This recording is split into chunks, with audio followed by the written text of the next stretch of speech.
देखिए, इससे पहले हमने बात की थी ईस्ट इंडिया कंपनी की कि कैसे एक मसाले का बिजनेस करने आई छोटी सी कंपनी ने हमारे देश को गुलाम बना लिया था और फिर क्या क्या करके हमने उनसे आजादी ली, उसके ऊपर भी वीडियो बनाई थी। और आज ये जो वीडियो है इसमें हम बात करेंगे कि जब आजादी मिल गई थी तो फिर ऐसी क्या मजबूरियां बन गई थी उस टाइम पे कि इंडिया का पार्टीशन करना पड़ा और बड़े से बड़े दिग्गज जो थे वो इस चीज को रोक क्यों नहीं पाए। आज 77 साल हो चुके हैं इस पार्टीशन को, लेकिन आज भी आपको लोग बहस करते हुए दिख जाएंगे कि ये जो पार्टीशन हुआ ये सही हुआ या गलत हुआ। क्या सच में ऐसी कोई चीज हो सकती थी जो इस पार्टीशन को रोक देती? एक्चुअल में इसका जिम्मेदार कौन है? और देखिए, जब भी हमारे देश के पार्टीशन की बात होती है तो हमारे इमोशंस जो है वो बहुत ज्यादा हाई रहते हैं। जिस तरीके से हमारे लिए जिन्ना विलन है, वैसे ही आप पाकिस्तान में जाके बात करोगे तो वहां पे नेहरू और गांधी जी को गलत बताया जाता है। और कुछ का ये भी मानना है कि अगर सरदार वल्लभ भाई पटेल या फिर सुभाष चंद्र बोस जी होते तो ये जो मैटर था ये वहीं पे सॉल्व हो गया होता। आप अगर इस मुद्दे पे कभी किसी से बात करोगे तो हर कोई कहता है कि नहीं होना चाहिए था, हम तो चाहते ही नहीं थे कि ऐसा हो, सब लोग आपस में प्यार से रहते थे, ये तो नेताओं ने मजबूरी बना दी थी। लेकिन जब उस टाइम पर एक दूसरे को मारने काटने की बात आई तो कोई भी पीछे नहीं हटा। नफरत ऐसी थी कि 15 से 20 लाख लोगों को काट दिया गया था। देखिए, इस पार्टीशन के बाद कई लोग सड़क पे आ गए थे, अपना घर जमीन काम छोड़ के उन्हें फिर से शुरुआत करनी पड़ी थी। वैसे तो वो टाइम एकदम अलग है, तो एक्चुअल में उस टाइम पे ऐसी क्या सिचुएशन बन गई थी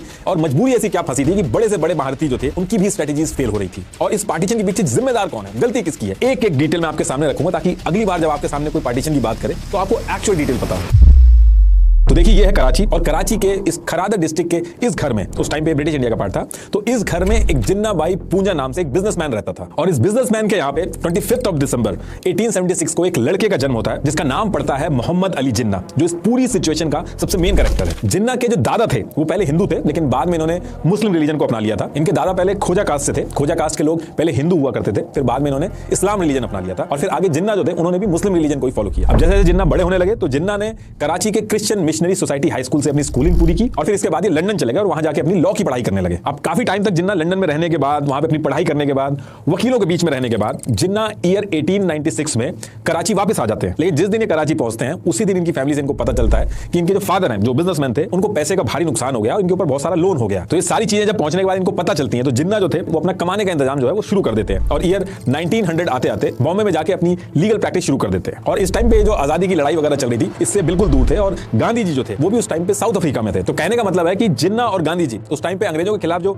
आजादी की स्ट्रगल चल रही थी उससे बिल्कुल दूर थे और उस टाइम पे किसी ने नहीं सोचा था कि ये जो दोनों हैं आगे चल के कितना बड़ा काम करने वाले हैं। देखिए, उस टाइम पे ब्रिटिश इंडिया का जो मैप था वो ये था, ये जो आप ब्लू में देख रहे हैं ये प्रिंसली स्टेट्स थे जिनको ब्रिटिशर्स इनडायरेक्टली रूल करते थे और बाकी ये जो पूरा येलो एरिया है इसको ब्रिटिशर्स डायरेक्टली रूल करते थे और ये जो येलो एरिया है आगे चल के इसी एरिया का पार्टीशन होना था। बाकी प्रिंसली स्टेट क्या है, डायरेक्टली और इनडायरेक्टली कैसे रूल करते हैं, सब हमने ऑलरेडी डिस्कस कर लिया। इस वीडियो में हम सिर्फ और सिर्फ पार्टीशन की बात करेंगे। उस टाइम पे करीब टोटल पॉपुलेशन 38 करोड़ थी जिसमें से 65% हिंदू थे और 27% मुस्लिम थे। और इसमें से भी ब्रिटिश इंडिया का ये जो आप नॉर्थ वेस्ट और नॉर्थ ईस्ट का एरिया देख रहे हो इसमें जो थी वो मुस्लिम पॉपुलेशन जो थी वो मेजॉरिटी में थी। जैसे खैबर पख्तून में 94%, बलूचिस्तान में 87%, सिंध में 71%, पंजाब में 57%, बंगाल में 55% मुस्लिम थे और बाकी जितनी जगह थी वहां पे हिंदू मेजॉरिटी में थे। ये जो सारी डिटेल मैं आपको बता रहा हूं ये इसलिए बता रहा हूं क्योंकि यही सेंसस का जो डेटा था यही इस पार्टीशन की आगे चल के जड़ बनता है। अब देखिए, काफी टाइम तक ये सारी चीज चलती है। इसके बाद ईयर आता है 1903 और फ्रीडम फाइटर जो थे इन्होंने अंग्रेजों की नाक में दम कर रखा था। हिंदू मुस्लिम सारी कम्युनिटी जो थी वो एक साथ मिलकर अंग्रेजों को परेशान कर रही थी और इसमें भी सबसे ज्यादा दिक्कत जो ब्रिटिशर्स के सामने आ रही थी वो बंगाल से आ रही थी। उस टाइम का बंगाल प्रोविंस जो था वो बहुत ही बड़ा था। आज का वेस्ट बंगाल, बिहार, असम, छत्तीसगढ़, झारखंड, बांग्लादेश ये सब आता था उसमें। जितने भी फेमस पॉलिटिशियंस थे, लॉयर्स, इंटेलेक्चुअल्स बंगाल से ही ब्रिटिशर्स को निशाना बनाते थे। तो कहने का मतलब है कि उस टाइम पे बंगाल जो था वो रिवॉल्यूशनरी एक्टिविटीज का हब बन चुका था और इस वजह से ब्रिटिशर जो थे इस पूरे जगह से बहुत ज्यादा गुस्सा रहते थे। अब होता क्या है कि जब ये सारी एक्टिविटीज बहुत ज्यादा बढ़ने लगती हैं तो इसके 2 साल बाद यानी कि ईयर 1905 में वाइसरॉय लॉर्ड कर्जन बंगाल से डील करने के लिए एक प्लान बनाते हैं। उनको वहां पे रहते रहते एक चीज समझ में आ गई थी कि इंडियंस को रिलीजन के नाम पे बांटा जा सकता है और अगर ये किसी तरीके से इनकी यूनिटी ब्रेक कर देते हैं तो इनको मैनेज करना बहुत आसान हो जाएगा और ये जो नेशनलिज्म की फीलिंग भरी हुई है सारे इंडियंस में ये रिलीजियस हेट्रेड में कन्वर्ट हो जाएगी। तो इसके लिए लॉर्ड कर्जन जो थे वो जुलाई 1905 को एक अनाउंसमेंट करते हैं। इसमें कहते हैं कि बंगाल जो है ये बहुत ही ज्यादा इसका एरिया बड़ा है, इसकी वजह से एडमिनिस्ट्रेशन में बहुत दिक्कत आ रही है, तो बंगाल का पार्टीशन करना पड़ेगा। और बंगाल जो था एज अ होल पूरे बंगाल के अंदर हिंदू जो थे वो मेजोरिटी में थे, लेकिन बंगाल का जो ईस्ट साइड था वहां पे मुस्लिम पॉपुलेशन ज्यादा थी। तो लॉर्ड कर्जन ने क्या किया, एक प्लान तरीके से बंगाल को डिवाइड किया। उसने जो बंगाल का ईस्ट एरिया था जहां पे मुस्लिम मेजोरिटी ज्यादा थी उसको ईस्ट बंगाल बना दिया, आज की डेट में वो बांग्लादेश है, और बाकी जो बचा बंगाल था उसको वेस्ट बंगाल बना दिया। अब जब अंग्रेजों ने बंगाल का पार्टीशन किया तो ईस्ट बंगाल के अंदर जो मुस्लिम थे वो पहले बंगाल के अंदर माइनॉरिटी थे, लेकिन अब ईस्ट बंगाल बनते ही मेजोरिटी में आ गए थे, और हिंदू जो पहले मेजोरिटी में थे वो माइनॉरिटी बन गए थे ईस्ट बंगाल के अंदर। और बाकी जो वेस्ट बंगाल के लोग थे वहां ऐसा ज्यादा कोई दिक्कत नहीं थी, वहां जैसे पहले था वैसे ही रहा, लेकिन वेस्ट बंगाल के लोग भी गुस्सा हो गए थे क्योंकि उनके हाथ से आधा बंगाल चला गया था।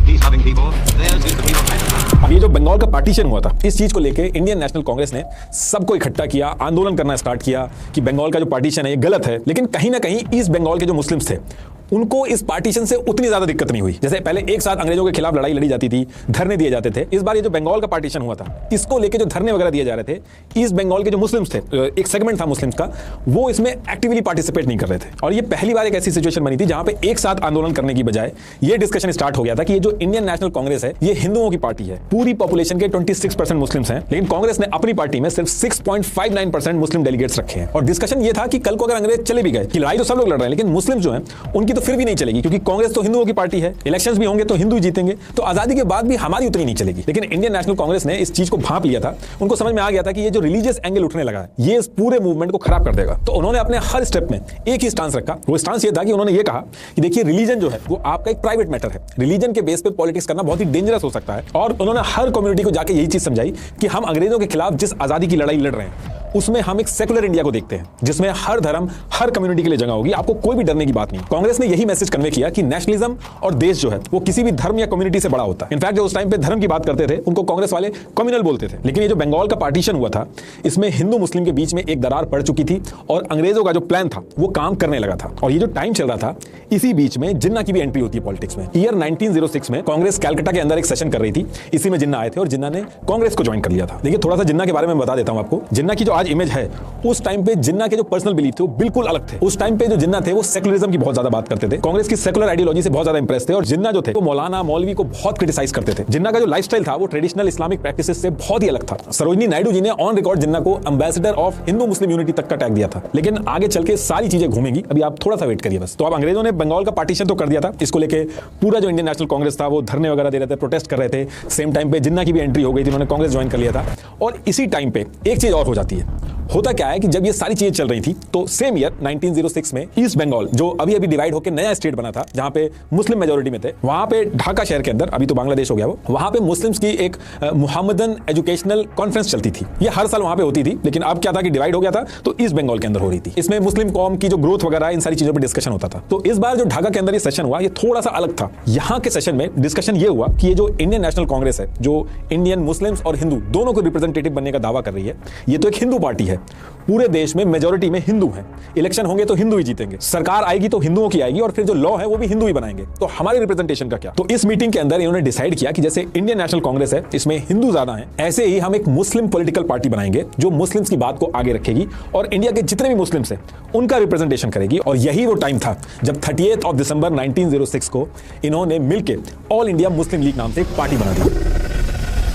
इसका एम ये था कि जो मुस्लिम्स की बातें हैं उनको आगे रखा जाएगा और मुस्लिम्स को ज्यादा से ज्यादा रिप्रेजेंटेशन मिले, इसको लेके अपनी बात आगे रखेंगे। और ऐसा नहीं था कि ऐसे ही बस इन्होंने पार्टी बना दी थी, एक प्लान तरीके से ब्रिटिशर्स के सामने इन्होंने सेपरेट इलेक्टोरेट की डिमांड रखी। पहले क्या होता था कि इंडियन नेशनल कांग्रेस जो थी वो इंडिया के हिंदू और मुस्लिम्स किसी की भी बात हो, सारी बातें ब्रिटिशर के सामने इंडियन नेशनल कांग्रेस ही रखती थी। लेकिन ये पहली बार हुआ था कि इंडियन नेशनल कांग्रेस के पैरेलल में ऑल इंडिया मुस्लिम लीग आके खड़ी हो गई थी और अंग्रेजों के सामने अलग से डिमांड रखती थी। तो मुस्लिम लीग जब बनी तो इन्होंने अंग्रेजों के सामने यह डिमांड रखी कि मुस्लिम्स को अब सेपरेट इलेक्टोरेट चाहिए। अब आपका क्वेश्चन ये होगा कि ये सेपरेट इलेक्टोरेट क्या है और इसकी डिमांड क्यों रख रहे थे मुस्लिम लीग वाले। देखिए जब नॉर्मल इलेक्शन होते हैं तो कोई भी खड़ा हो सकता है, जिसको ज्यादा वोट मिलेंगे वो जीत जाता है। अब इसमें दिक्कत ये होती है कि जो कम्युनिटी नंबर्स में ज्यादा होती है, जिसको वो चाहते हैं वही इलेक्शन बार बार जीतता है। और ऐसे में जो माइनॉरिटी होती है, जिसके लोग कम होते हैं, उसके चुने हुए लोग कभी पावर में आ ही नहीं सकते, क्योंकि अल्टीमेटली तो वोट ही काउंट होंगे। तो मुस्लिम लीग ने ये जो सेपरेट इलेक्टोरेट की डिमांड रखी थी, इसमें ये कहा इन्होंने कुछ जगह पे हमें सेपरेट इलेक्टोरेट दे दो। इसमें होगा ये कि वहां पे सिर्फ मुस्लिम कैंडिडेट्स ही खड़े होंगे और जो वोट करेंगे वो भी सिर्फ मुस्लिम्स ही होंगे, बाकी कोई और नहीं करेगा। मान लो एक एरिया है, वहां पे 100 लोग रहते हैं, जिसमें से 60 मुस्लिम्स हैं और 40 जो है वो बाकी की कम्युनिटी है। और अगर सेपरेट इलेक्टोरेट का सिस्टम होगा तो ये जो 60 मुस्लिम्स हैं सिर्फ यही वोट करेंगे, बाकी के जो 40 लोग हैं वो वोट नहीं करेंगे और जो कैंडिडेट्स खड़े होंगे वो भी मुस्लिम्स ही खड़े होंगे। इससे होगा ये कि माइनॉरिटी के जो लोग हैं वो भी पावर में आएंगे। और अंग्रेज ऐसे ही सिचुएशन चाहते थे जिसमें इंडियन कम्युनिटी पावर के चक्कर में आपस में उलझे रहे। अब आपका एक क्वेश्चन इसमें ये भी हो सकता है कि क्या उस समय पे इलेक्शंस होते भी थे, क्योंकि पावर में तो ब्रिटिशर्स थे। तो ये उस टाइम पे लिमिटेड रिप्रेजेंटेशन के साथ इनडायरेक्ट इलेक्शंस होते थे, हर कोई वोट नहीं कर सकता था, बस कुछ selected property owners tax payers और एजुकेटेड इंडिविजुअल्स जो थे वही वोट कर पाते थे। मेनली अमीर लोग ही वोट कर पाते थे जिनको ब्रिटिशर्स चाहते थे। ये मुस्लिम लीग जो बनी थी, इसके प्रेसिडेंट उस समय मोहम्मद शाह थे और जिन्ना जो थे वो उस समय कांग्रेस में थे और वो इस चीज को क्रिटिसाइज करते थे कि ये जो मुस्लिम लीग अलग से सेपरेट इलेक्टोरेट मांग रही है, इससे डिवाइड हो गए लोग, तो ये चीज को वो क्रिटिसाइज करते थे। लेकिन आगे चल के सिचुएशन ऐसे चेंज होगी कि जिन्ना खुद ही सेपरेट इलेक्टोरेट के लिए अपना दम खम लगा के लड़ेंगे। और ये जो मुस्लिम लीग उस समय बनी थी तो इसमें ऐसा नहीं था कि सारे के सारे मुस्लिम्स का सपोर्ट आ गया था, बस कुछ अमीर मुस्लिम्स जो लैंडलॉर्ड थे उनका ही सपोर्ट था मुस्लिम लीग को, बाकी जो सपोर्ट था मुस्लिम्स का वो कांग्रेस को ज्यादा था। और यही रीजन था कि इंडियन नेशनल कांग्रेस जो थी वो कहती थी कि ये जो मुस्लिम लीग है, ये जो कह रही है कि इंडिया के जो सारे के सारे मुस्लिम्स हैं उनके हम रिप्रेजेंटेटिव हैं, तो ऐसा कुछ भी नहीं है। इंडिया के जो हिंदू और मुस्लिम जितनी भी कम्युनिटी है सबके रिप्रेजेंटेटिव हम हैं, यानी कि इंडियन नेशनल कांग्रेस है। लेकिन आगे चल के ब्रिटिशर्स ने मुस्लिम लीग को एक अलग तरीके से सपोर्ट करा ताकि वो उनके लॉयल बने रहे, और कांग्रेस चाहती थी कि पैरेलल में आके मुस्लिम लीग खड़ी हो क्योंकि तभी वो मैनेज हो पाएंगे। तो अब इसके कुछ टाइम बाद यानी कि ईयर 1909 में मुस्लिम लीग वाले क्या करते हैं, ये जो उनकी सेपरेट इलेक्टोरेट की डिमांड थी इसको लेके मुस्लिम लीग वाले शिमला पहुंचते हैं और लॉर्ड मिंटो और लॉर्ड मॉर्ले से जाके मिलते हैं। उनके सामने अपनी सारी डिमांड रखते हैं कि उनको कैसे भी करके सेपरेट इलेक्टोरेट चाहिए, और अंग्रेज जो थे वो बड़े आराम से इस डिमांड को मान लेते हैं। तो उस टाइम पे United Province, Bengal, Punjab, Bombay Presidency, Madras Presidency, Central Province, यहां पे अंग्रेज कह देते हैं कि अब यहां पे मुस्लिम्स के लिए सेपरेट इलेक्टोरेट होंगे, और इसके साथ साथ सेंट्रल लेजिस्लेटिव काउंसिल में भी मुस्लिम्स के लिए सीट जो थी वो रिजर्व कर दी गई। ये जो ईयर 1909 के मॉर्ले मिंटो रिफॉर्म्स थे, इसके आने के बाद मुस्लिम लीग बहुत ज्यादा खुश हो जाती है। इनफैक्ट इंडिया की जो पूरी मुस्लिम पॉपुलेशन थी उसके अंदर भी मुस्लिम लीग बहुत ज्यादा पॉपुलर होने लगती है। ये जो मुस्लिम लीग ने सेपरेट इलेक्टोरेट दिलवाया था मुस्लिम्स को, इस एक इंसिडेंट की वजह से बहुत ही कम टाइम में मुस्लिम लीग जो थी वो इंडियन नेशनल कांग्रेस के पैरेलल में आके खड़ी हो गई थी। और अब जब मुस्लिम लीग की पॉपुलैरिटी बढ़ती है तो जिन्ना जो कि कांग्रेस में थे उन्होंने ईयर 1913 में मुस्लिम लीग को ज्वाइन कर लिया। मतलब कि कांग्रेस को छोड़ा नहीं, उन्होंने एक साथ कांग्रेस और मुस्लिम लीग दोनों को ज्वाइन किया। उस टाइम पे जिन्ना का ये कहना था कि ऐसा करके ये हिंदू मुस्लिम यूनिटी को मेंटेन कर पाएंगे, और मुस्लिम लीग और कांग्रेस जो अलग अलग रास्ते पे चल रही है इससे काफी दिक्कतें आएंगी आजादी में, तो एक रास्ता बनाया जाएगा जिससे मुस्लिम लीग और कांग्रेस जो है वो एक साथ आके अपने मेन गोल को अचीव करे, ब्रिटिशर से आजादी, ना कि आपस में लड़े। और इस चीज से कांग्रेस जो थी वो भी खुश थी क्योंकि कांग्रेस कुछ भी करके मुस्लिम लीग को अपने साथ ही रखना चाहती थी, वो और डिवाइड नहीं करना चाहती थी। और मुस्लिम लीग ज्वाइन करने के बाद जिन्ना जो थे वो इन दोनों की मीटिंग करवाते हैं लखनऊ के अंदर, जिसको लखनऊ पैक्ट के नाम से भी जाना जाता है।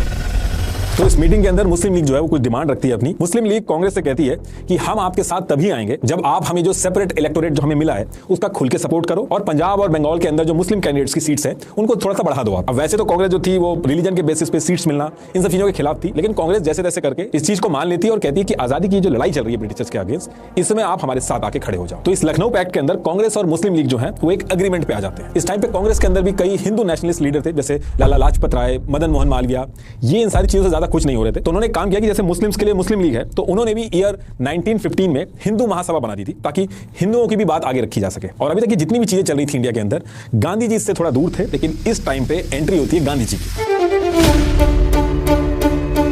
इसी टाइम पे गांधी जी साउथ अफ्रीका से इंडिया वापस आ जाते हैं, और यहां से कांग्रेस जो बैकफुट पे जा रही थी, हर चीजें माननी पड़ रही थी, उसकी सिचुएशन जो है वो बदल जाती है। गांधी जी जब आए थे तो उन्होंने क्या क्या किया था, कांग्रेस किस तरीके से ज्वाइन की थी, वो सारी चीजें हमने ऑलरेडी डिस्कस कर रखी है, तो मैं वो सारी चीजें नहीं डिस्कस करूंगा, सिर्फ पार्टीशन पे ही फोकस रखूंगा। अब गांधी जी के आने के कुछ टाइम बाद एक सिचुएशन बनती है। उस टाइम दुनिया के अंदर फर्स्ट वर्ल्ड वॉर जो थी वो खत्म हुई थी, और एलाइड पावर जो थी जिसमें ब्रिटिश एम्पायर था उसने ऑटोमन एम्पायर को हरा दिया था। और उस टाइम पे ऑटोमन एम्पायर के जो हेड होते थे उनको कैलिफ यानी खलीफा कहा जाता था, और पूरे वर्ल्ड के जो मुस्लिम्स थे वो इनको अपना स्पिरिचुअल और रिलीजियस लीडर मानते हैं क्योंकि ये हजरत प्रॉफिट मोहम्मद के सक्सेसर थे। तो उस टाइम पे हुआ यह था कि वॉर जीतने के बाद एलाइड पावर जिसमें ब्रिटिश एम्पायर भी था, इन्होंने ऑटोमन एम्पायर को बांटना शुरू कर दिया था और अपने अंडर में लेना शुरू कर दिया था। और ऐसे एरियाज जिसमें मुस्लिम्स के होली प्लेसेस थे, जिनके ऊपर कैलिफ यानी खलीफा का कंट्रोल था, वो सारे एरिया भी अपने अंडर लेने लगे थे। और इस पर्टिकुलर चीज से पूरे वर्ल्ड के जो मुस्लिम्स थे बहुत ज्यादा गुस्सा थे, पूरी दुनिया में प्रोटेस्ट हो रहे थे। तो इंडिया के अंदर भी प्रोटेस्ट स्टार्ट हुआ है, उसको खिलाफत मूवमेंट भी बोला जाता है। Independence has not yet brought the peace. Rejoicing turned quickly into horror and mourning. Throughout this vast land, the Hindus and Muslims seek safety in new surroundings. Peace-loving people, theirs is the peace plan. और Ali brother जो थे उन्होंने इस खिलाफत movement को India के अंदर start किया था। अब गांधी जी ने इसको हिंदू मुस्लिम यूनिटी के लिए एक अपॉर्चुनिटी की तरह देखा। तो गांधी जी खिलाफत मूवमेंट्स के जो अली ब्रदर्स थे इनसे जाके मिलते हैं कि हम ये जो आपकी खिलाफत मूवमेंट है इसमें आपका पूरा सपोर्ट करेंगे अंग्रेजों के खिलाफ, हिंदू मुस्लिम सब मिलकर अंग्रेजों के खिलाफ आएंगे। और इस चीज को लेकर गांधी जी ने एक एक हिंदू से अपील की कि खिलाफत मूवमेंट के सपोर्ट में आए, कई सारी कॉन्फ्रेंस भी की। उसी टाइम पे कांग्रेस का नागपुर में सेशन चल रहा था, गांधी जी ने उसके अंदर भी मुस्लिम्स के साथ साथ हिंदुओं को भी जोड़ के खिलाफत इशू को डिस्कस किया था। अब इससे हुआ ये कि इंडिया के जो मुस्लिम्स थे वो कन्विंस हुए और कांग्रेस के सपोर्ट में आए। कांग्रेस जो कहती थी कि हम इंडिया के अंदर हिंदू और मुस्लिम दोनों के रिप्रेजेंटेटिव हैं, ये चीज और स्ट्रांग हो गई। और कांग्रेस की जो सेकुलर अप्रोच थी, जिसमें कहा गया था कि इंडिया एक सेकुलर देश होगा, हिंदू मुस्लिम सब एक साथ रहेंगे, ये चीज और स्ट्रांग हो गई थी। कहने का मतलब है कि कांग्रेस जो है वो स्ट्रांग हो गई थी। और इस टाइम पे मुस्लिम लीग जो थी वो थोड़ी डाउन पड़ी थी। वो जो दावा कर रही थी कि इंडिया के सारे मुस्लिम्स की वो रिप्रेजेंटेटिव है, उसका ये दावा थोड़ा हल्का पड़ गया था। अब इसके बाद एक और बहुत ही सरप्राइजिंग चीज होती है, जिन्ना जो थे वो कांग्रेस और मुस्लिम लीग से रिजाइन मार देते हैं। एक तो वो कहते हैं कि जब से गांधी जी आए हैं और जिन तरीकों का यूज करके वो नॉन कोऑपरेशन मूवमेंट और सिविल डिसोबीडियंस मूवमेंट चला रहे हैं, उससे जिन्ना बिल्कुल भी खुश नहीं। दूसरी चीज जिन्ना का ये कहना था, ये कांग्रेस जो है और ये जो मुस्लिम लीग है, ये रिलीजियस पॉलिटिक्स कर रहे हैं जिसके वो खिलाफ थे। तो यही सारे रीजन बता के जिन्ना जो थे वो रिजाइन मार के लंदन चले जाते हैं। लेकिन इसमें ये भी कहा जाता है कि जिन्ना इसलिए चले गए थे क्योंकि कांग्रेस और मुस्लिम लीग दोनों में उनको कोई पूछ नहीं रहा था। कांग्रेस के अंदर गांधी जी की चल रही थी और मुस्लिम लीग में मुख्तार अहमद अंसारी जो थे वो अपनी चला रहे थे। तो इस वजह से जिन्ना जो थे वो गुस्से में गांधी को तानाशाह बोल के पॉलिटिक्स वगैरह छोड़ के सीधे लंदन चले गए थे। तो अब इसके काफी टाइम तक हिंदू मुस्लिम जो है वो साथ में मिलकर काम करते हैं, ब्रिटिशर्स के अगेंस्ट में अपनी बातें रखते हैं। लेकिन ईयर 1923 में ब्रिटिशर्स क्या करते हैं, पंजाब के अंदर एक मुस्लिम मेजोरिटी वाला एरिया था, तो वहां पे ब्रिटिशर्स क्या करते हैं, एक म्युनिसिपल अमेंडमेंट एक्ट 1923 लेके आ जाते हैं। और ये जो एरिया था जहां पे मुस्लिम मेजोरिटी में थे, पहले जितनी मुस्लिम्स की सीट थी उससे ज्यादा सीट रिजर्व कर देते हैं मुस्लिम्स के लिए, और जो हिंदू पॉपुलेशन थी उनकी सीट एकदम से कम हो जाती है। अब इस इंसिडेंट की वजह से जो हिंदू थे वहां के वो भड़क जाते हैं कि सेपरेट इलेक्टोरेट भी दिया जा रहा है मुस्लिम्स को, सेंट्रल लेजिस्लेटिव काउंसिल में भी अलग से सीटें रिजर्व की जा रही हैं और यहाँ पे भी हमारी सीट कम कर दी गई है। तो इसकी वजह से इस पूरे एरिया में हिंदू मुस्लिम जो टेंशन थी वो दोबारा से बढ़ने लग गई थी और इस चीज का इंपैक्ट जो था वो इंडिया के बाकी पार्ट में भी पड़ा। तो हिंदू महासभा ने भी कहा कि अगर ऐसी बात है तो हिंदू जो है उनको भी रिलीजन के नाम पे ज्यादा सीटें दो। और सेम टाइम पे वीर सावरकर जो कि अंडमान के सेलुलर जेल में बंद थे, उन्होंने Hindutva who is a Hindu इस नाम से एक बुक भी लिख दी थी जिसमें हिंदुत्व और हिंदू राष्ट्र बनाने की बातें कही गई थी। इसको अंग्रेजों ने उसी टाइम पे बैन कर दिया। तो ये सारी चीजें एक ही साथ हो रही थी और उसी टाइम पे पंजाब और यूपी में आर्य समाज ने शुद्धि कैंपेन लॉन्च कर दिया था और फिर इसका इंपैक्ट धीरे धीरे इतना बड़ा कि 2 साल बाद हिंदू कम्युनिटी के कई लीडर्स ने मिलकर आरएसएस का भी फॉर्मेशन कर दिया था। तो कहने का मतलब यह है कि अब ये वो सिचुएशन थी जहां पे हिंदू मुस्लिम कम्युनल टेंशन जो थी वो डे बाय डे बढ़ती जा रही थी और ये जो सिचुएशन थी ये अंग्रेजों को बहुत ज्यादा सूट कर रही थी। जब भी कोई एकजुट होने की कोशिश करता था, अंग्रेज क्या करते थे, किसी एक कम्युनिटी को पकड़ के उसको बेनिफिट दे देते थे, फिर दोनों कम्युनिटी लड़ने लगती थी। और ये जो ईयर 1925 था ये कांग्रेस के लिए वैसे ही बहुत टेंशन बना रहा था। कांग्रेस जो एक यूनाइटेड सेकुलर भारत बनाने के लिए मुस्लिम पॉपुलेशन को अपने साथ जोड़ रही थी और उनकी बातों को कहीं ना कहीं एक मिडिल ग्राउंड पे आके डिस्कस कर रही थी, तो उसके पैरेलल में हिंदू महासभा और आरएसएस जैसी ऑर्गेनाइजेशन भी खड़ी होती जा रही थी जो कांग्रेस के ऊपर हिंदुओं को लेकर भी प्रेशर बना रही थी। तो कांग्रेस अगर मुस्लिम के सपोर्ट के लिए कुछ करती थी तो हिंदू कम्युनिटी बुरा मानती थी और कांग्रेस एक हिंदू पार्टी है, इसका टैग तो ऑलरेडी कांग्रेस के ऊपर था ही। तो कांग्रेस कुल मिलाकर बीच में फंसी पड़ी थी और इस चीज का पूरा फायदा जो हुआ वो मुस्लिम लीग को हुआ। उसने इस मौके का फायदा उठा के ज्यादा से ज्यादा इंडिया के जो मुस्लिम थे वो अपनी तरफ जोड़े। हिंदू महासभा हो गई, आरएसएस हो गई, इन्होंने बहुत ज्यादा प्रेशर बनाया कांग्रेस के ऊपर। इस तरह का प्रेशर था कि अगले साल यानी कि 1926 में कांग्रेस ने बंगाल और पंजाब एरिया में जितने भी कैंडिडेट उतारे सब के सब हिंदू उतारे और इसकी वजह से मुस्लिम पॉपुलेशन जो थी वो कांग्रेस से नाराज हो गई थी। तो अब ऐसा टाइम आ चुका था कि जो मुस्लिम लीग थी उसको इंडियन मुस्लिम्स का सपोर्ट मिलने लगा था और इसी को ध्यान में रखते हुए ईयर 1930 में मुस्लिम लीग जो है वो अपना नेक्स्ट स्टेप लेती है। मुस्लिम लीग के प्रेसिडेंट मोहम्मद इकबाल ने अपने इलाहाबाद सेशन में अनाउंस कर दिया कि देखिए अब ऐसा नहीं चलेगा, हमें हमारा हक चाहिए। ये जो Punjab, north West Frontier province जिसे खैबर पख्तून भी कहते हैं, सिंध और बलूचिस्तान, इन सबको जोड़ के एक स्टेट बना दो। ये पहली बार था जब मुस्लिम लीग ने एक सेपरेट स्टेट की डिमांड करी थी। ये याद रखिएगा कि सेपरेट स्टेट की डिमांड की है, सेपरेट कंट्री की डिमांड नहीं की है। सेपरेट कंट्री की डिमांड अभी थोड़ी देर में आएगी आगे। और ये जो पाकिस्तान वर्ड था, पहली बार ये वर्ड जो था वो भी इसी टाइम पे निकला था। कैम्ब्रिज यूनिवर्सिटी के स्टूडेंट चौधरी रहमत अली ने एक पैम्पलेट बनाया था जिसका टाइटल था नाउ और नेवर। और इसी पैम्पलेट में पहली बार इन्होंने पाकिस्तान नाम डिक्लेयर किया था। पाकिस्तान से आई गायब था, पाकिस्तान नाम से टाइटल दिया था इसको। ये पहली बार था जब ये वर्ड लोगों के सामने आया था। तो इधर ये सारी चीजें चल रही थी और इसके कुछ टाइम बाद ईयर 1933 में लियाकत अली खान जो जिन्ना के बहुत ही खास थे, ये लंदन में जाते हैं। ये जाके वहां पे जिन्ना से जाके मिलते हैं और कहा जाता है कि इसी पर्टिकुलर टाइम पे लियाकत अली खान और जिन्ना ने ये डिस्कशन किया था कि जिन्ना को वापस इंडिया में आके मुस्लिम लीग ज्वाइन करना चाहिए और ज्वाइन करने के बाद एक अलग मुस्लिम देश की डिमांड रखनी चाहिए जिसको 100% मुस्लिम सपोर्ट मिलेगा। ये प्लान लंदन के अंदर डिस्कस हुआ था, ऐसा कहा जाता है। और फिर नेक्स्ट ईयर अप्रैल में यानी कि अप्रैल 1934 को जिन्ना इंडिया वापस आके सबसे पहले मुस्लिम लीग ज्वाइन करते हैं, उसके प्रेसिडेंट बनते हैं। और इस बार जब जिन्ना इंडिया आए थे, अपनी जो पुरानी आइडियोलॉजी थी उसको बिल्कुल पीछे छोड़ दिया था, एकदम बदले हुए जिन्ना इंडिया वापस आए थे और उनका जो पॉलिटिकल स्टांस था इंडियन पॉलिटिक्स के अंदर उसको पूरी तरीके से चेंज कर दिया था। इन्होंने मुस्लिम लीग जो थी उसको पूरी तरीके से रीऑर्गेनाइज किया, लीडरशिप चेंज की उसकी और बैक टू बैक कांग्रेस के ऊपर निशाना साधा कि कांग्रेस एक हिंदू पार्टी है, मुस्लिम को अलग आइडेंटिटी चाहिए, अलग देश चाहिए होगा। जो टू नेशन थ्योरी थी कि हिंदू मुस्लिम एक साथ नहीं रह सकते, जिन्ना ने इंडिया इंडिया के एक एक मुस्लिम को यह समझाना चालू किया और यूनाइट करना चालू किया। जिन्ना ने मुस्लिम्स को यह समझाया कि जो कांग्रेस है ये यूनाइटेड सेकुलर इंडिया के नाम पे मुस्लिम्स को कुछ भी नहीं देगी, सारी जो पावर है वो हिंदुओं के हाथ में रहेगी। अब इसके बाद क्या होता है कि ईयर 1935 आते आते ये जो अंग्रेज थे, रिवॉल्यूशनरी एक्टिविटीज इतनी ज्यादा बढ़ गई थी इंडिया के अंदर कि इनके ऊपर भी बहुत ज्यादा प्रेशर था और इन्होंने मजबूरी में इस प्रेशर को रिलीज करने के लिए ये लोग लेके आते हैं गवर्नमेंट ऑफ इंडिया एक्ट 1935। तो जैसा मैंने आपको अभी थोड़ी देर पहले बताया था कि पहले लिमिटेड लोग ही वोट कर पाते थे, तो इस एक्ट में वैसे तो बहुत सारी चीजें थी, लेकिन जो मेन चीज थी वो ये थी कि इलेक्शन में कौन वोट करेगा, उनके जो नंबर्स हैं, आम जनता के जो नंबर्स हैं वो बढ़ा दिए गए थे। अब इस एक्ट के आने के बाद जो इलेक्शन होंगे उसमें करीब 30 to 35 मिलियन इंडियन वोटर जो थे वो वोट करने के लिए एलिजिबल हो गए थे, जिसमें यह था कि थोड़ा बहुत पढ़ा लिखा होना चाहिए, टैक्स भरना चाहिए उसको, कुछ लैंड अगर उसके नाम पे हो तो वो वोट कर सकता है। तो कुल मिला के जो गवर्नमेंट ऑफ इंडिया एक्ट 1935 आया था, इसमें मोटा मोटी ये था कि पूरे इंडिया के स्टेट्स में इलेक्शन होंगे और इंडियन पॉलिटिकल पार्टी जैसे कांग्रेस, मुस्लिम लीग, हिंदू महासभा, ये सब इलेक्शन लड़ेंगे और जो जीतेगा वो उस स्टेट के अंदर चलाएगा, उसके साथ साथ एक अपना ये गवर्नर भी रख देंगे उस स्टेट के अंदर। तो ये प्लान था इनका। और इस एक्ट को लाने के बाद नेक्स्ट ईयर 1936 में ये जो अंग्रेज थे ये इलेक्शन करवाते हैं। टोटल 1585 सीट्स पे इलेक्शन होने थे और इस इलेक्शन में हिंदू महासभा, मुस्लिम लीग जो थी, इन सबको बुरी तरीके से पीछे करके कांग्रेस जो थी वो 707 सीट्स पे जीत जाती है और मुस्लिम लीग जो थी वो सिर्फ 106 सीटें जीतती है। यहां तक कि हाल ये हो गया था इस इलेक्शन में कि जो सीट्स मुस्लिम्स के लिए सेपरेट इलेक्टोरेट के साथ रिजर्व थी, तो कांग्रेस ने वहां पे भी मुस्लिम कैंडिडेट्स खड़े करके मुस्लिम लीग को हरा दिया था। और इस इलेक्शन के बाद एक चीज साफ हो गई थी कि इंडिया के अंदर सारे हिंदू और मुस्लिम पॉपुलेशन के जो रिप्रेजेंटेटिव है वो कांग्रेस है, मुस्लिम लीग नहीं है। और ये जो इलेक्शन हुए थे ये मुस्लिम लीग के लिए बहुत बड़ा डिजास्टर थे। मुस्लिम लीग बिल्कुल खुश नहीं थी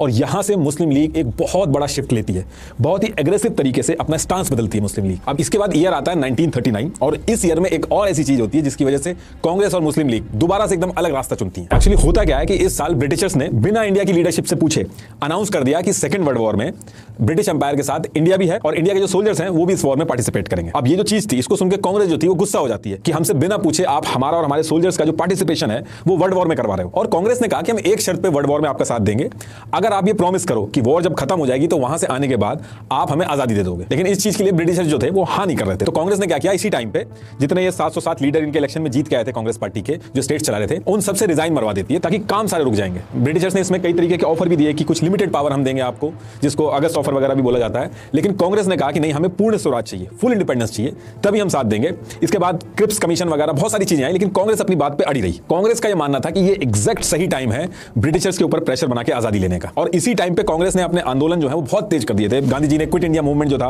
वो शुरू कर दिया था। मुस्लिम लीग की लीडरशिप ने सोचा कि ये एकदम सही टाइम है कि ब्रिटिशर्स का यहाँ पे सपोर्ट करो जब उनको सबसे ज्यादा जरूरत है, और जब वॉर खत्म होगी और हम उनको सपोर्ट करेंगे तो वो हमें भी फेवर करेंगे, जैसे वो पाकिस्तान की जो डिमांड कर रहे थे, इन सारी चीजों को लेकर वो फेवर करेंगे। तो मुस्लिम लीग, जिसके बारे में ऑलरेडी कहा जाता था कि ये ब्रिटिशर्स की बहुत ही लॉयल है, वो अपना अनकंडीशनल सपोर्ट ब्रिटिशर्स को इस टाइम पे दे देती है। हिंदू महासभा यहाँ पे कहती है कि अगर मुस्लिम लीग जो है वो अपनी सीट नहीं छोड़ रही है तो हम भी नहीं छोड़ेंगे। तो उन्होंने भी अपनी सीट नहीं छोड़ी और अंग्रेजों को सपोर्ट किया। तो ये वो टाइम था जब कांग्रेस की जितनी भी लीडरशिप थी सबने रिजाइन कर दिया था और क्विट इंडिया मूवमेंट की वजह से आधे से ज्यादा लीडर जो थे वो जेल के अंदर थे। तो इस पर्टिकुलर टाइम पे कांग्रेस थोड़ी सी बैकफुट पे थी और इसी टाइम पे हिंदू महासभा और मुस्लिम लीग जो थे बहुत ही स्ट्रांग हुए थे और दोनों ग्रुप आपस में खुल के लड़ रहे थे। मुस्लिम लीग का कहना था कि हम मुस्लिम इंटरेस्ट को प्रोटेक्ट करेंगे और उधर हिंदू महासभा का कहना था कि हम हिंदू इंटरेस्ट को प्रोटेक्ट करेंगे। हिंदू महासभा कह रही थी कि हिंदुओं के इंटरेस्ट तब तक प्रोटेक्ट नहीं होंगे जब तक मुस्लिम्स हमारी बात नहीं मानेंगे, और मुस्लिम लीग कह रही थी कि मुस्लिम्स के इंटरेस्ट तब तक प्रोटेक्ट नहीं होंगे जब तक हिंदू हमारी बात नहीं मानेंगे। और कांग्रेस जो सेकुलरिज्म की बात करती थी उसकी आधी से ज्यादा लीडरशिप पावर से बाहर थी और आधी जेल में थी। तो इस टाइम पे हिंदू मुस्लिम दंगे भी बहुत तेज हो गए थे और ये जो सिचुएशन थी इसने इंडिया को पार्टीशन की तरफ बहुत तेजी से ढकेल दिया था। मुस्लिम लीग के लिए अब बहुत ही ज्यादा आसान हो गया था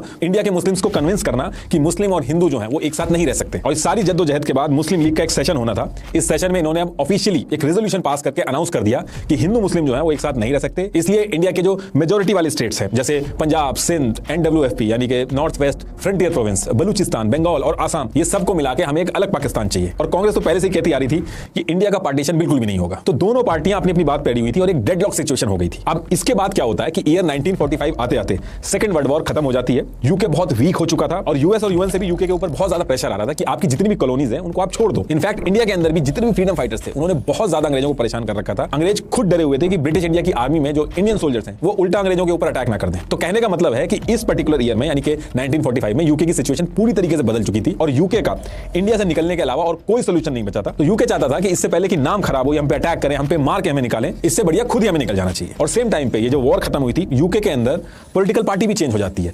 अब लेबर पार्टी जीत के गवर्नमेंट में आती है और क्लेमेंट एटली ये पीएम बनते हैं यूके के, और पीएम बनने के बाद 15 मार्च 1945 को एक हिस्टोरिकल अनाउंसमेंट करते हैं कि यूके अब इंडिया के ऊपर अपना कंट्रोल नहीं रखेगा और इंडिया को छोड़ के वापस चला जाएगा, इंडिया को आजादी दे देगा। अब यूके ने ये चीज तो बोल दी थी कि आजादी दे देगा, लेकिन आजादी दे तो दे किसको? दो रिप्रेजेंटेटिव हैं, एक मुस्लिम लीग, दूसरा कांग्रेस, और दोनों एकदम अलग अलग रास्ते में, कोई अपनी बात से पीछे हटने को राजी नहीं। मुस्लिम लीग जैसे आपको पता है कि वो पहले से ही कहती आ रही है कि हम इंडिया के सारे मुस्लिम के रिप्रेजेंटेटिव हैं।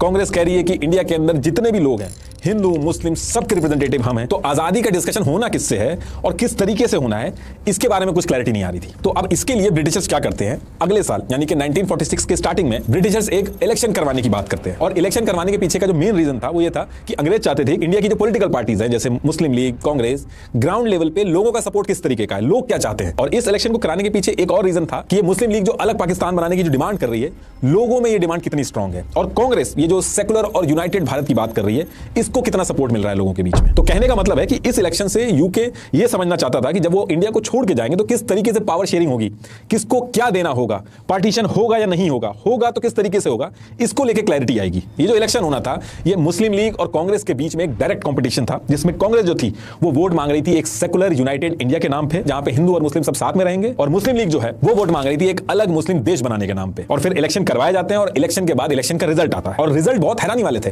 कांग्रेस हिंदू मेजोरिटी वाले एरिया में जीत जाती है, 1585 सीट्स में से 923 सीट्स कांग्रेस को मिल जाती हैं। लेकिन इसमें सरप्राइजिंग बात यह थी कि मुस्लिम लीग जो थी, जो मुस्लिम रिजर्व एरिया थे, उसमें उसको 90% से ज्यादा वोट मिले थे। टोटल 482 सीट्स में से 425 सीट्स मुस्लिम लीग बड़े आराम से जीत गई थी। मतलब कि इस इलेक्शन से साफ हो गया था कि मुस्लिम लीग जो है वही इंडिया के मुस्लिम्स की असली रिप्रेजेंटेटिव है। और इस इलेक्शन के बाद कहीं ना कहीं हर किसी को रियलाइज हो गया था कि अब इंडिया का पार्टीशन होके रहेगा। ब्रिटिशर्स ने ट्राई किया कि दोनों पार्टी जो है, कांग्रेस और मुस्लिम लीग, इनको मिला के एक इंटरिम गवर्नमेंट भी बनाई जाए, लेकिन मुस्लिम लीग ने उसमें काम ही नहीं होने दिया। जिन्ना अलग देश की डिमांड पे पूरी तरीके से अड़े हुए थे, और नेहरू जो थे वो भी अपनी बात से पीछे नहीं हट रहे थे। अब सिचुएशन ऐसी थी कि ब्रिटिशर्स को जल्दी से जल्दी इंडिया से निकलने था, लेकिन फिर से कोई सोल्यूशन बन नहीं रहा था।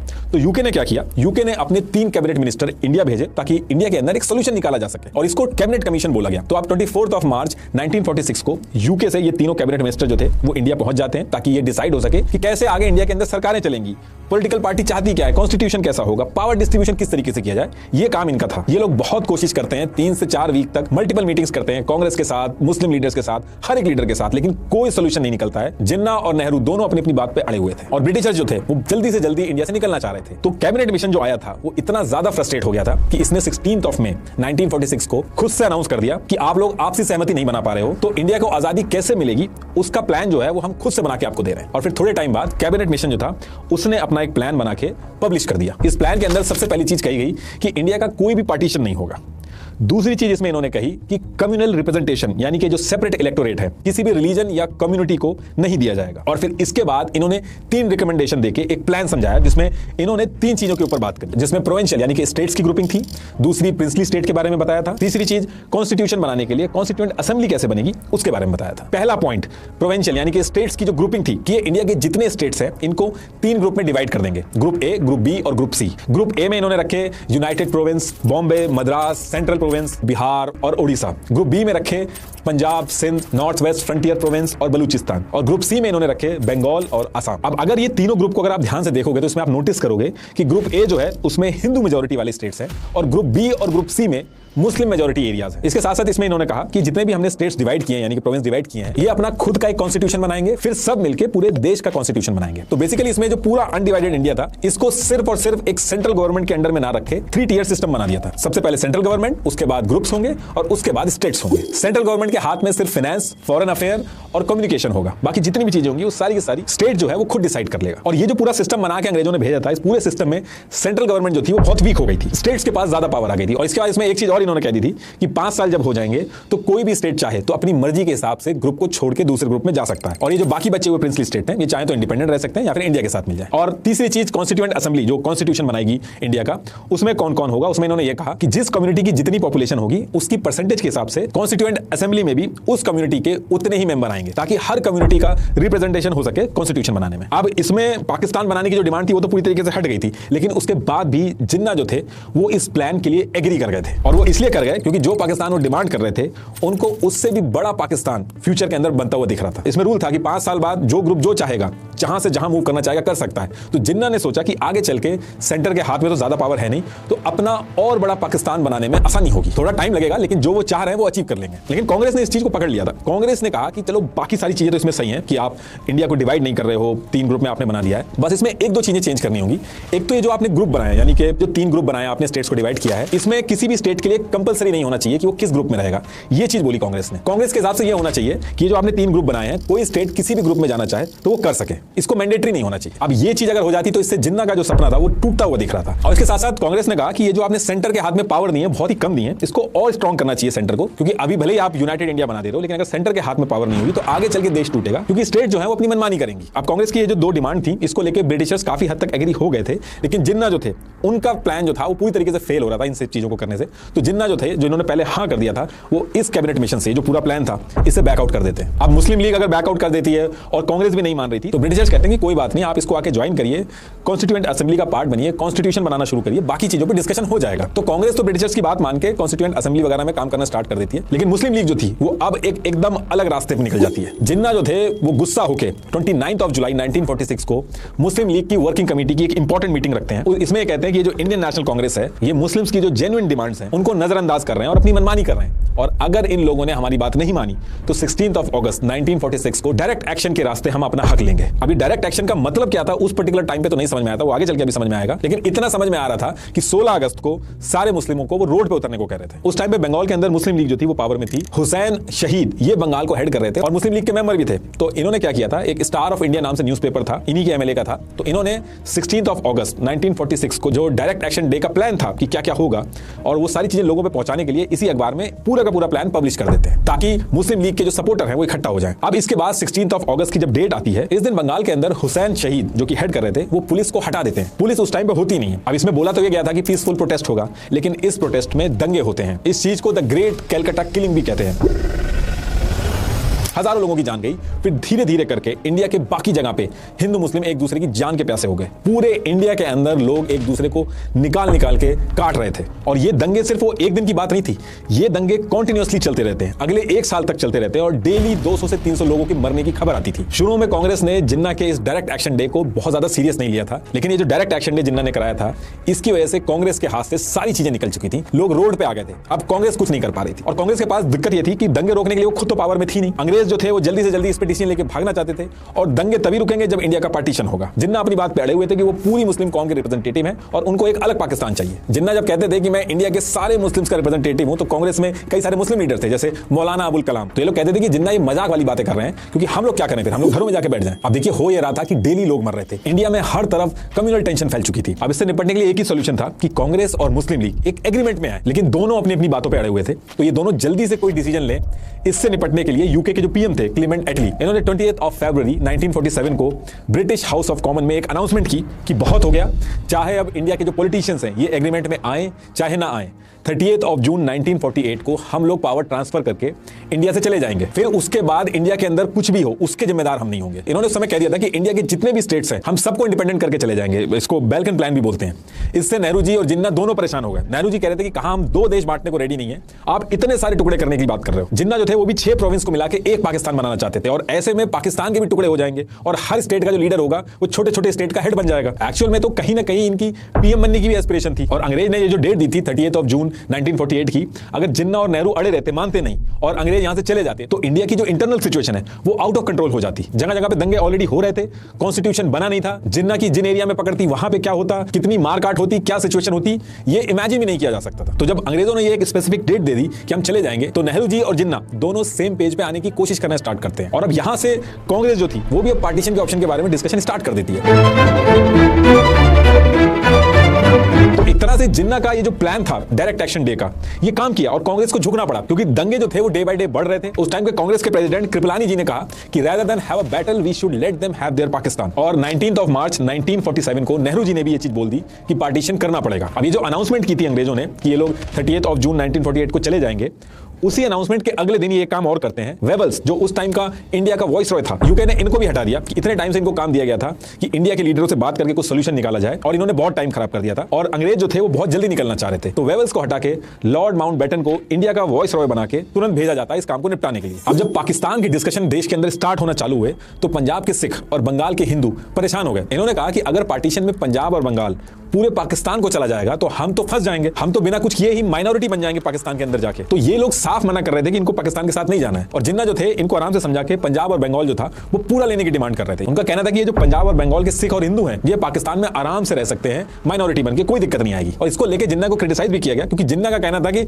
हिंदू मुस्लिम एक साथ नहीं रह सकते, इसलिए इंडिया का बंटवारा करना होगा। लेकिन जब पंजाब और बंगाल की बात आ रही है तो वहां पे ये हिंदू और सिख को अपने पाकिस्तान में रखने के लिए आराम से तैयार है। तो इसी चीज पे कहा गया कि जिन्ना को सिर्फ पावर से मतलब है, और ये बंटवारा भी किसी के राइट्स के लिए नहीं कर रहे हैं बल्कि पाकिस्तान के हेड बनने के लिए कर रहे हैं। और अब इसके बाद डेट आती है 3 जून 1947। तो बहुत ही डिटेल डिस्कशन के बाद माउंटबेटन क्या करते हैं, इस डेट को इंडिया और पाकिस्तान को दो अलग देश बनाने का एक प्लान पब्लिक करते हैं। इसे माउंटबेटन प्लान भी बोला जाता है। इसमें माउंटबेटन ने इंडिया और पाकिस्तान दो अलग देश बना के दोनों देशों को डोमिनियन स्टेटस दिया, मतलब कि देश को आजादी तो मिल जाएगी, इंटरनल मैटर, एडमिनिस्ट्रेशन, जितनी भी गवर्नेंस होगी सब खुद से करी जाएगी, लेकिन इंडिया और पाकिस्तान दोनों ब्रिटिश क्राउन के अंडर रहेंगे। यह चीज इसलिए की गई थी क्योंकि माहौल बहुत ज्यादा खराब था उस टाइम पे, दंगे बहुत ज्यादा हो रहे थे, चीजें आउट ऑफ कंट्रोल हो सकती थी, और कॉन्स्टिट्यूशन वगैरह भी बना नहीं था, तो सारा एडमिनिस्ट्रेशन जो था उसको सेटअप करने में भी टाइम लगता। तो इसलिए ये डिसाइड हुआ कि जब तक दोनों कंट्रीज का कॉन्स्टिट्यूशन नहीं बनता तब तक उन्हें एक डोमिनियन स्टेटस दिया जाएगा। तो इसी वजह से जब ईयर 1950 में इंडिया का और 1956 में पाकिस्तान का कॉन्स्टिट्यूशन बना, तब जाके दोनों देशों को पूरी तरीके से ब्रिटिश क्राउन के अंडर से हटाया गया। और इसके बाद ये जो माउंटबेटन प्लान था इसमें कहा गया कि पंजाब और बंगाल के केस में वोटिंग हो जाएगी, मुस्लिम, हिंदू और सिख के जो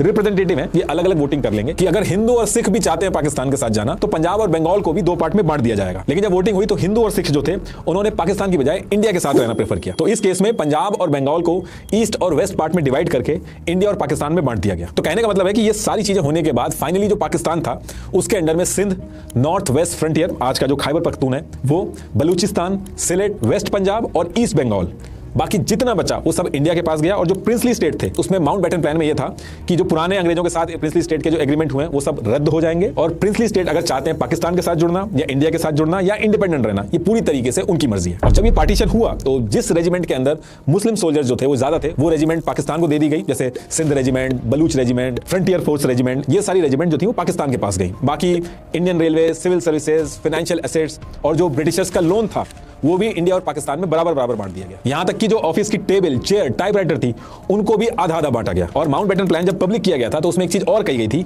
कि पहले जो डेट दी गई थी 30 जून 1948 की, इसको चेंज करके अब 15 अगस्त 1947 को दोनों देशों को आजादी मिलेगी। ये डेट इसलिए रखी थी क्योंकि जापान ने इस डेट को अलाइड फोर्सेस के सामने सरेंडर किया था, और माउंटबेटन जो थे उस टाइम साउथ ईस्ट एशिया में सुप्रीम कमांडर थे, तो ये डेट जो थी वो यादगार बनाना चाहते थे और बहुत क्लोज थी उनके, तो इसीलिए उन्होंने ये डेट फिक्स करी थी। इसके बाद माउंटबेटन प्लान में यह कहा गया था कि एक कमेटी बनाई जाएगी जिसके जो चेयरमैन है वो रेडक्लिफ होंगे, और इंडिया और पाकिस्तान का बॉर्डर कहां से जाएगा और किस किस जगह से जाएगा ये कमेटी वो चीज फिक्स करेगी। कांग्रेस वर्किंग कमेटी के मेंबर राजा जी ने कहा था कि अच्छा हुआ कि आजादी की जो डेट है वो 30 जून 1948 से चेंज कर दी गई थी, क्योंकि अगर अंग्रेज अगले साल तक के लिए रुकते तो कोई पावर बचती ही नहीं जिसको ट्रांसफर किया जा सकता। इस पूरे माउंटबेटन प्लान को जब कांग्रेस और मुस्लिम लीग ने एक्सेप्ट कर लिया तो इसको 4 जुलाई 1947 को इंडियन इंडिपेंडेंस बिल के नाम से बहुत ही जल्दबाजी में ब्रिटिश पार्लियामेंट में लेके जाया गया, और फिर जल्दी जल्दी डिस्कशन करके इस बिल को यूके के parliament, house of common, house of Lord में पास करके, और फिर अगले दिन यूके के जो किंग थे उनसे साइन करा के ये जो बिल था अब ये एक्ट बन जाता है जिसका नाम होता है India independence act 1947।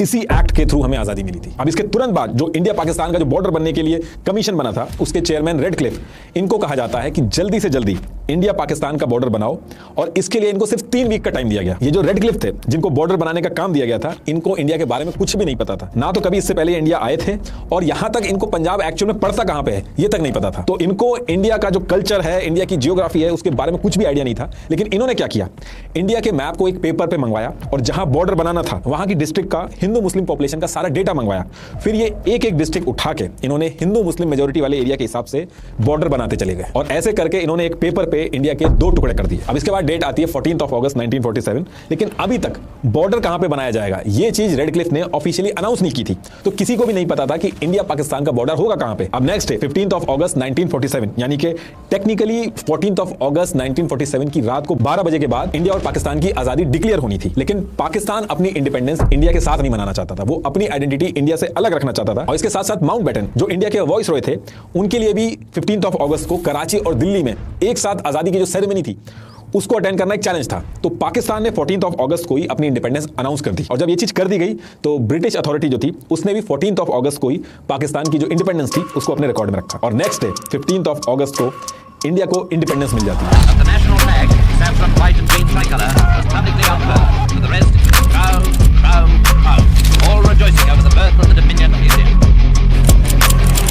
Independent India के जो पहले गवर्नर थे वो माउंटबेटन को ही बनाया गया था। ऐसा इसलिए किया गया था क्योंकि अभी भी काफी सारे एसेट्स बचे थे, उनका डिवीजन होना था, और इंडिया और पाकिस्तान के बीच में स्मूथली पावर ट्रांसफर होने में भी बहुत सारी चीजें थी। तो इन सारी चीजों के लिए एक न्यूट्रल आदमी चाहिए था। तो ये सारी चीजों को देख के इंडिया ने फैसला लिया था कि आजाद भारत के जो गवर्नर जनरल बनेंगे वो लॉर्ड माउंटबेटन ही बनेंगे। लेकिन पाकिस्तान की तरफ जिन्ना ने खुद को बनाया था गवर्नर जनरल। अब आजादी के 2 दिन बाद यानी कि 17 अगस्त 1947 को इंडिया पाकिस्तान का जो एक्चुअल बॉर्डर था रेड क्लिफ, उसको अनाउंस कर देते हैं। अब उस टाइम पे इंफॉर्मेशन इतनी आसानी से नहीं पहुंचती थी, तो कई कई जगह पे तो ऐसा हुआ कि लोग अपना काम कर रहे थे तो कोई आके जाके बताता था कि यहां से अब घर छोड़ के चलना पड़ेगा, अब ये इंडिया नहीं रहा, अब ये पाकिस्तान हो गया। ये जो इस टाइम पे हर किसी को पावर लेने की जल्दी थी, किसी को पावर छोड़ के जाने की जल्दी थी, इसकी वजह से जो मिसमैनेजमेंट हुआ उसकी वजह से बहुत लोगों की जान गई। जैसे ही अनाउंसमेंट होती है बॉर्डर की, तो बांग्लादेश के अंदर ये जो यहां पे रहने वाले हिंदू थे वो माइग्रेट होकर यहां जाना चालू कर देते हैं, और यहां के रहने वाले मुस्लिम जो थे वो माइग्रेट होकर यहां जाना चालू कर देते हैं।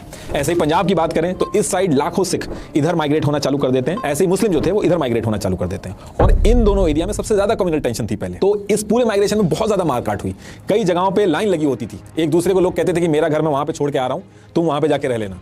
इस तरीके की हालात हो गए थे। अब ये माइग्रेशन ऐसा नहीं था कि गाड़ियां आई सबको बैठा के ले गई, इस माइग्रेशन में बहुत ही ज्यादा बड़े स्केल पे दंगे स्टार्ट होते हैं, औरतों के कपड़े फाड़े जाते हैं, जबरदस्ती होती है, लोग एक दूसरे को काटना शुरू कर देते हैं, ट्रेनों में लाशें भर के भेजी जाती थी, रातों रात लोगों को अपना घर छोड़ के भागना था और अपनी जान बचानी थी, और इसके बाद भी अपने अच्छे खासे घर छोड़ के उनको रिफ्यूजी कैंप में जाना था। लोगों में आपस में नफरत किस लेवल की थी इसका अंदाजा आप इस तरीके से लगा सकते हो कि पार्टीशन हो चुका था, सोल्यूशन हो चुका था, अब किसी भी बात का कोई भी मतभेद नहीं था, उसके बाद भी 10 से 20 लाख लोग पार्टीशन होने के बाद, सोल्यूशन मिलने के बाद भी काट दिए गए। आज भी अगर आपके आसपास कोई ऐसा परिवार होगा या आपके जानने में कोई ऐसा होगा जो पार्टीशन के टाइम पे जो लोगों के बच्चे होंगे अभी, अगर आप उनसे बात करोगे तो बताएंगे कितना खतरनाक था। कई कई ऐसे केस भी थे जहां 20-20 साल होने के बाद भी लोग रोते थे कि मुझे मेरे घर बॉर्डर के उस पार भेज दो, मुझे घर वापस जाना है। और सबसे बड़ी बात, जिन्ना जो इस बंटवारे के लिए अड़े हुए थे, ये सब होने के बाद अगले ही साल उनको टीबी हो जाता है और उससे उनकी डेथ हो जाती है। और फिर इसके बाद 26 जनवरी 1950 को जब इंडिया का कॉन्स्टिट्यूशन बनता है, तब इंडिया का जो डोमिनियन स्टेटस था वो हट जाता है और इंडिया को पूरी तरीके से आजादी मिल जाती है। पाकिस्तान का जो डोमिनियन स्टेटस था वो 23 मार्च 1956 को हटा था